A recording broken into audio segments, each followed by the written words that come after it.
May pa-take out pa, oh. May pa-take out pa si Madam Clara.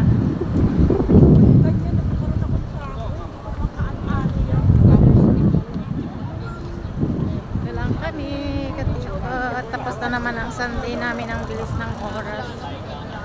Pasok tayo sa Apple. Work na naman kami bukas. Monday na naman. Monday na naman.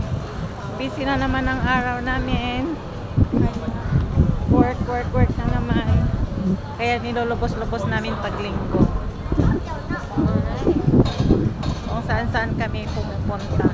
After ng kainan, maglalakot siya ng konti, tas uuwi na. Nakakamiss yung bisikleta. Oo nga, dati nagbibisikleta tayo, no? Tapos, ba't ang dami ngayon dun sa Apple? Ang daming tao. Sale? May sale ba doon?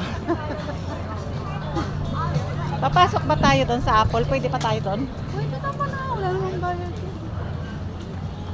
Ano yung titingin tayo ng cellphone na Apple?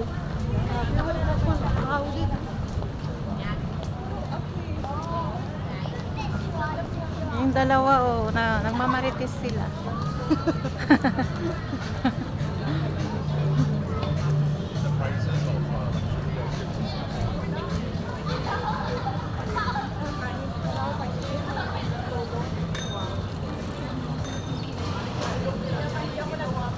Lakad tayo ng lakad. Hindi alam ng dalawa kung saan tayo pupunta.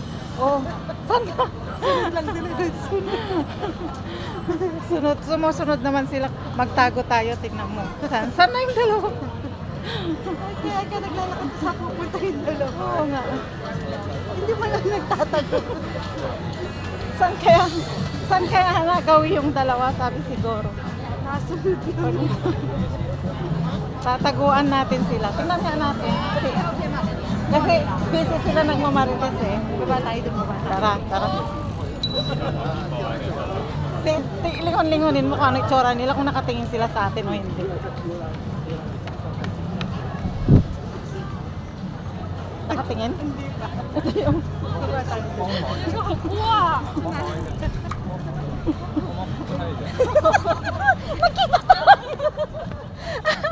Magtataguan namin kayo. Nakita tayo. Sabi ko, pasok tayo sa Apple. Sabi namin busy silang nagkukwentuhan, magtago tayo. Ay, ang pagka namin nasa inyo. Ang cute ng aso nila.